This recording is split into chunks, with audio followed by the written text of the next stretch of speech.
5, 4, 3, 2, 1. Press. Very good. Very good.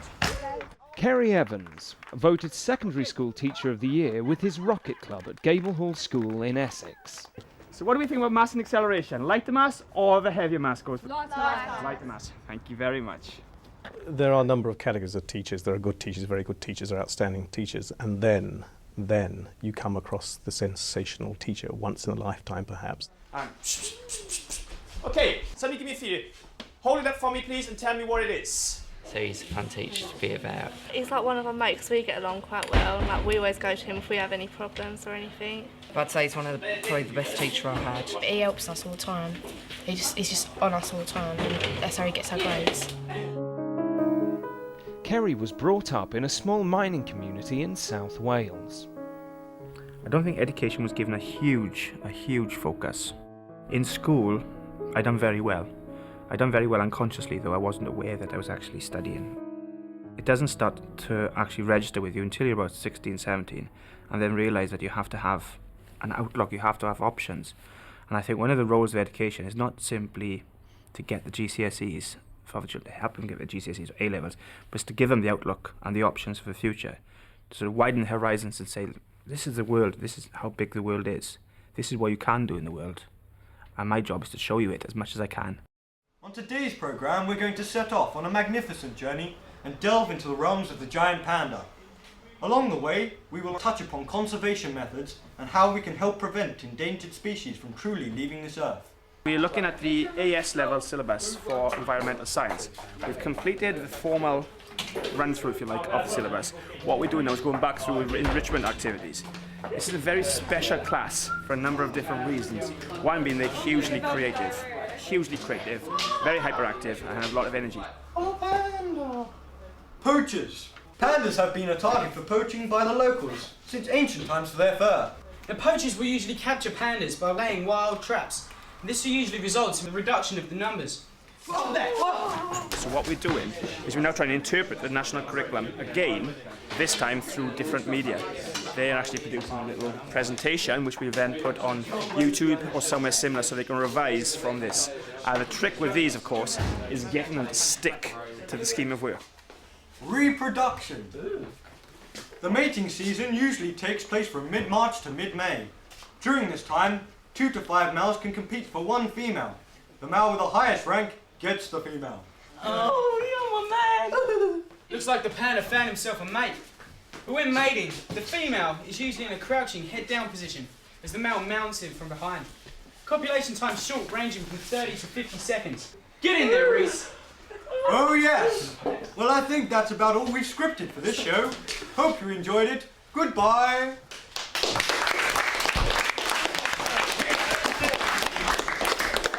What's going to happen on Sunday, we're going to follow up from what we did in class. So we'll consolidate as you would on any normal lesson. It'll be Sunday evening. I'll be at home, all the children will be at home. But before he meets his students in their virtual classroom, Kerry has another Sunday engagement. A 6 o'clock start, and they're off fishing. What time is it open, James? Huh? What time is it open? It's open at Half dusk. 7. Half 7. Kerry doesn't actually teach most of the boys he's out with today. They're a challenging bunch, but he has a special rapport with them. Sir, are we putting that money in a pot? I forgot mine, sorry sir. Yeah. What's that, the biggest fish? Yeah. I'll win anyway. Shut up, yeah, alright. Biggest ropes, 2 ounce. The problem is that society and the education system has failed them because they haven't been given the opportunities that they need. Okay, let's go!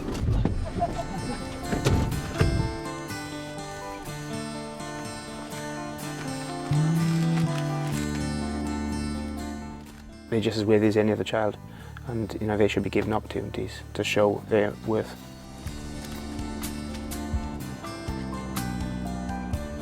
£10 carp and a £3 bream. The joy of having it on your ND rod. You're nice and peaceful, then when you get screamed, you're like, just rushing Excited. around, don't you? Oh, no. That's yours. Okay, go.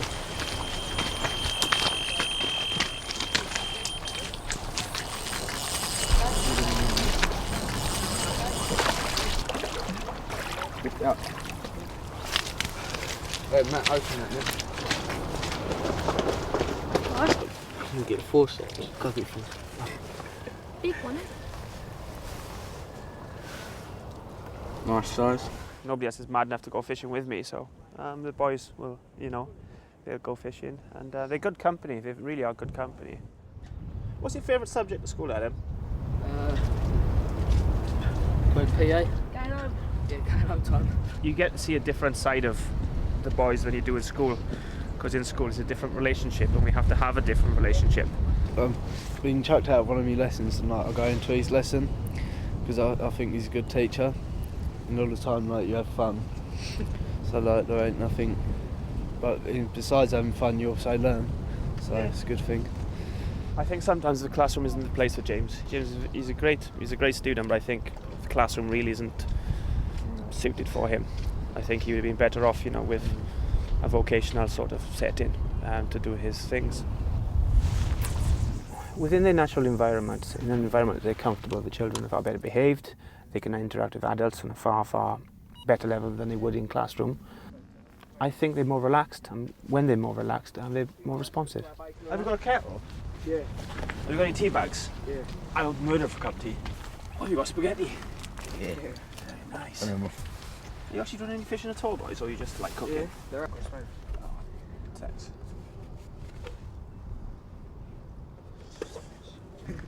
That's a bit frothy around the edges.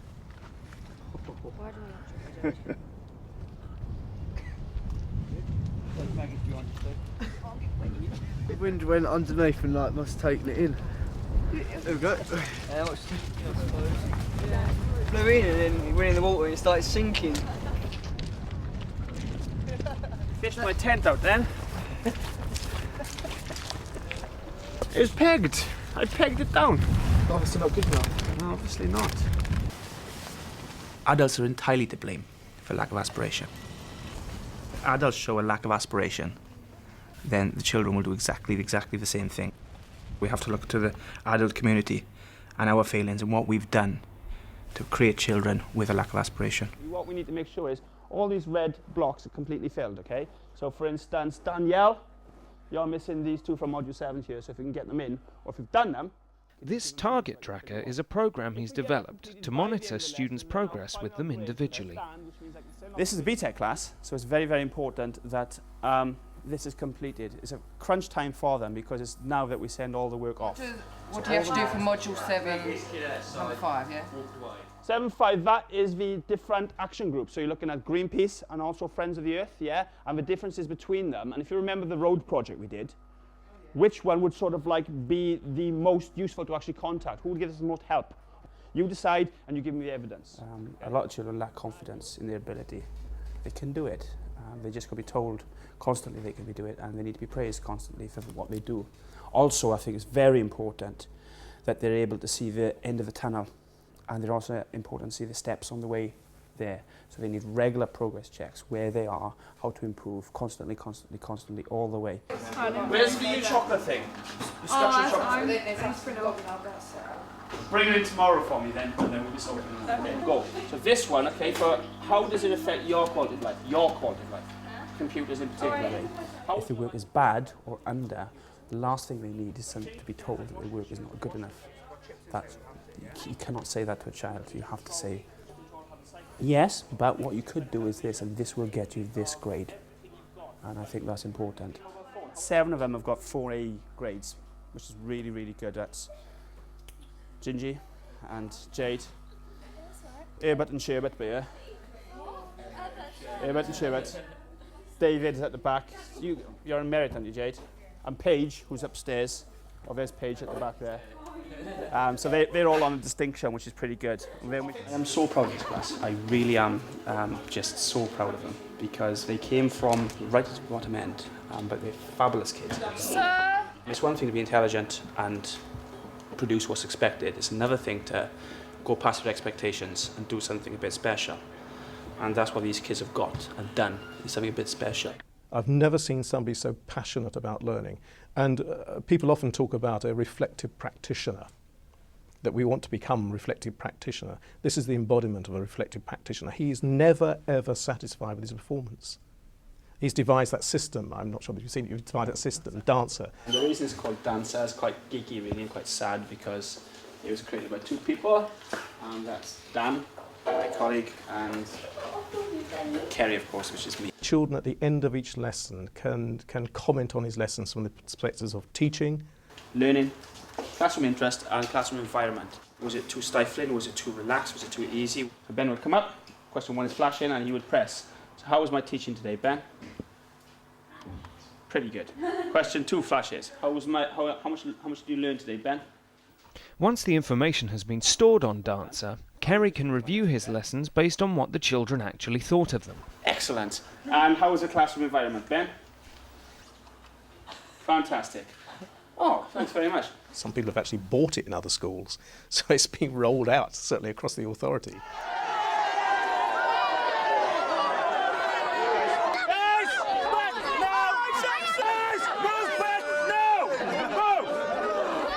Kerry has his own theories on how to maintain order.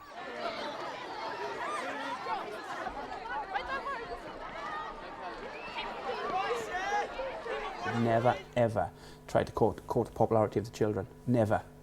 Because they will resent you for it. Yes, they can respect you and you can get on great with them and you know you can really, really want to be in their company. But every now and again, there's gonna be occasions where they have to be challenged and you have to be able to deal with that in a responsible manner.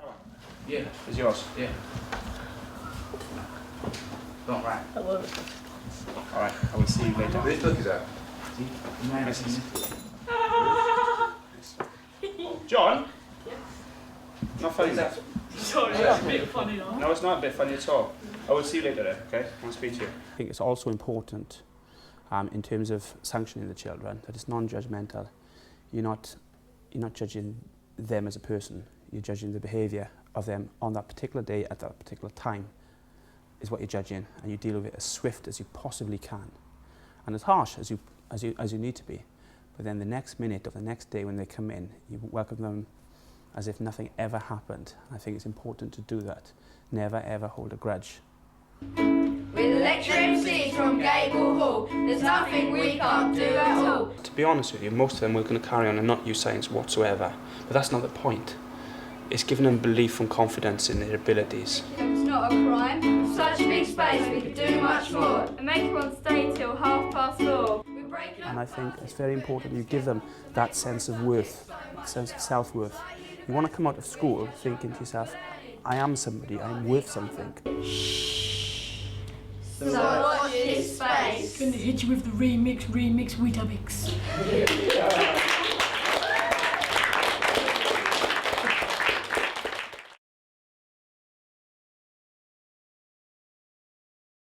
Off we go. A, B, C, D. Hilary Cook won the Special Needs category at the Teachers' Awards.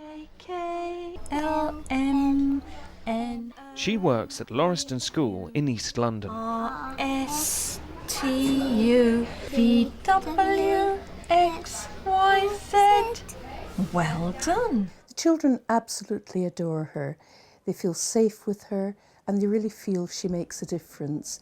They see her as their champion. Hilary seems special to me and she gives me a bit of encouragement, well not a bit, a lot of encouragement.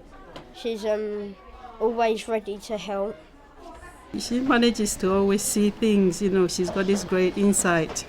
She'll look at you and know if you're having a bad day and she'll get you in her office. Say, come on, close the door, what's the matter? She's very easy to talk to, very kind.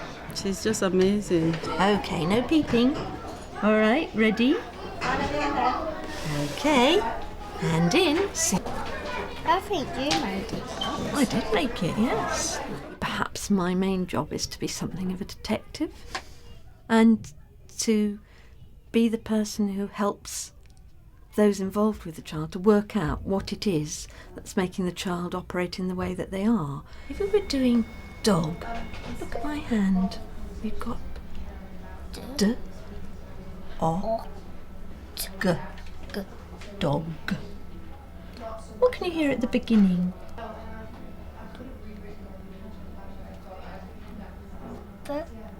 That's a really good try.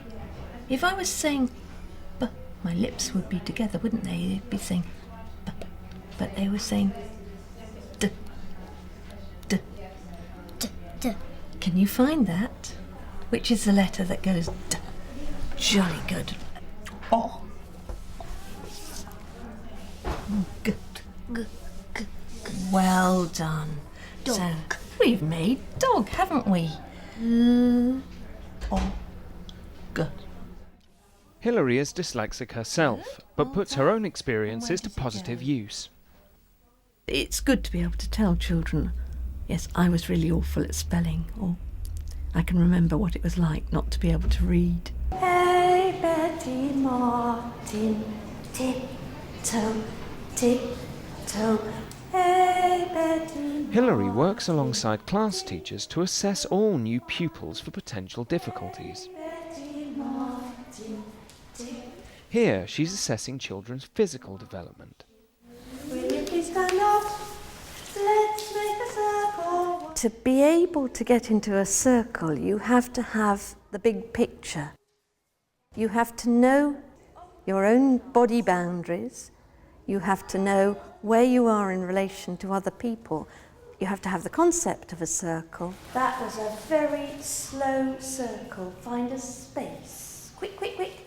You have to know how to relate to other people in order to create that circle and maintain it. Children love going to work with her, and while they're working on programs that she's specifically designed to support their learning, they find the whole experience very enjoyable. Goodbye, everyone. Goodbye, Hilary. Please stand up.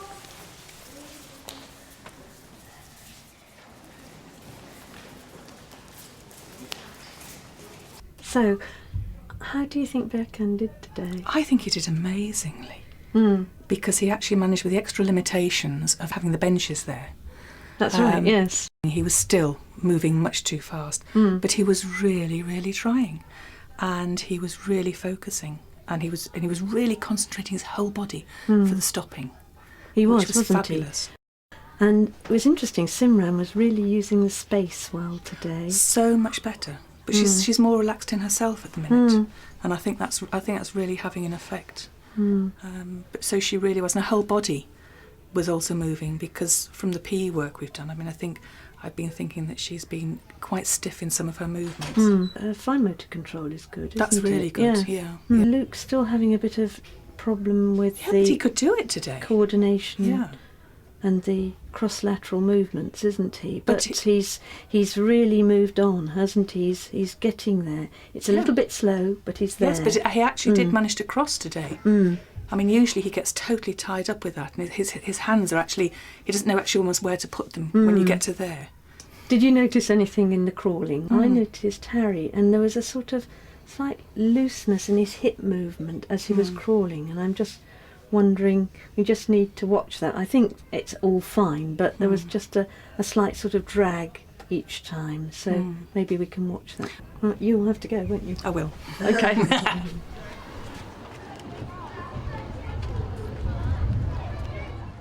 We're always looking at ways in which we can improve our current practice, and in order to do that, we need to take a keen interest in current research.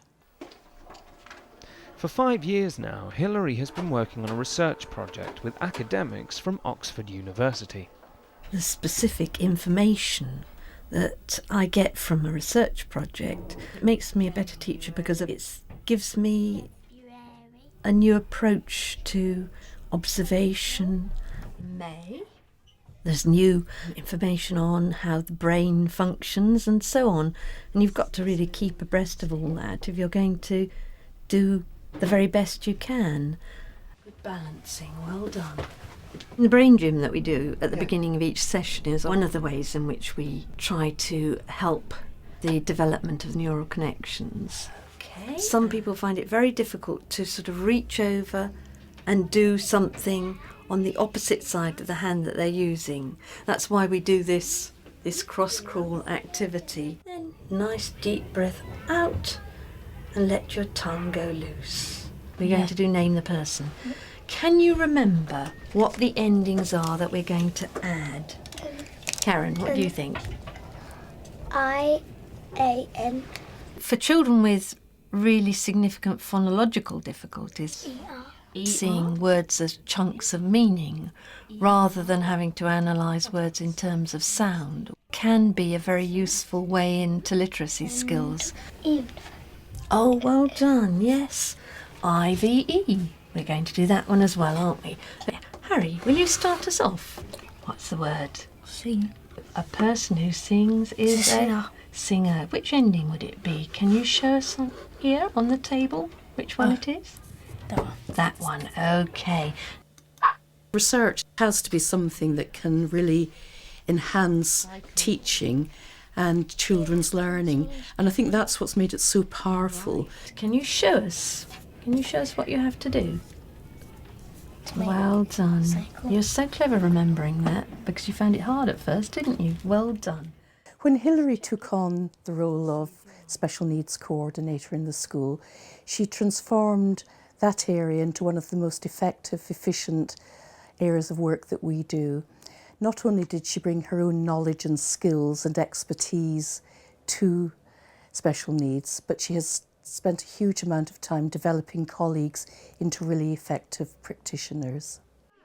I think it comes down to staff training, because we do rely very heavily on our team of special needs support staff, and they are teaching assistants who have perhaps expertise in particular areas. Natalie Crofts, a parent at the school, is one of a number of people Hilary has supported through training to become a part of the professional team at Lauriston. Sit up tall, Abby. How's that splint today? Oh, that looks much better, doesn't it? Let's have a look. Because do you know, yesterday, Natalie, when we were in music, Abby was learning a song with Jane, weren't you? You were learning it ever so quickly, but he was needing to clap, and he was finding that a bit difficult because the splint wasn't actually closing up properly. Hilary organises all the specialists coming in to help me and to support me. Push up. Good boy. This time last year, Ebby wasn't walking. He was using a walking frame, and it's made him much more part of the class. The walking side has helped with his self-confidence. He's just helped him communicate with his peers a lot better. He is an independently mobile person, whereas before he was moving around with a wheeled walker. Once you've finished, I need you to stop.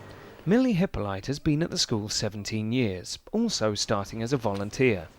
This year it's Millie's turn to be nominated for an award as Teaching Assistant of the Year. We're going to use the goals, okay?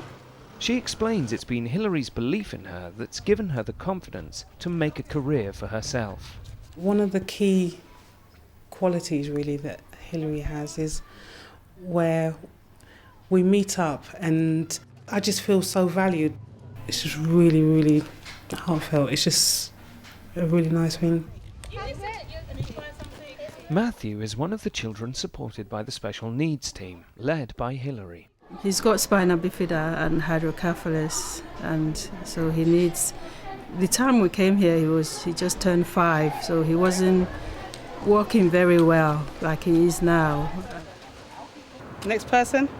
That's it, good boy. It's not only Matthew's physical needs that have been catered for at Lauriston. Attention's also been given to his social development, with the result that Matthew is now an outgoing and popular member of his class.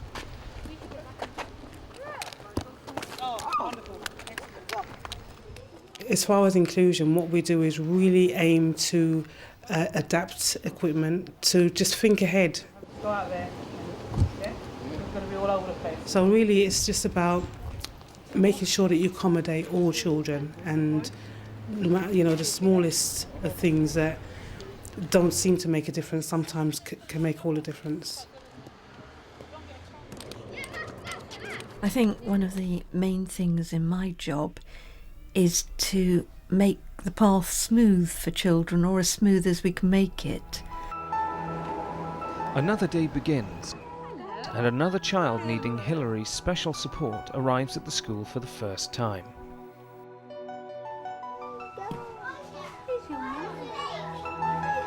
By putting in place support at the earliest possible stage, I hope that we're managing to make children's school careers as happy and successful as we can.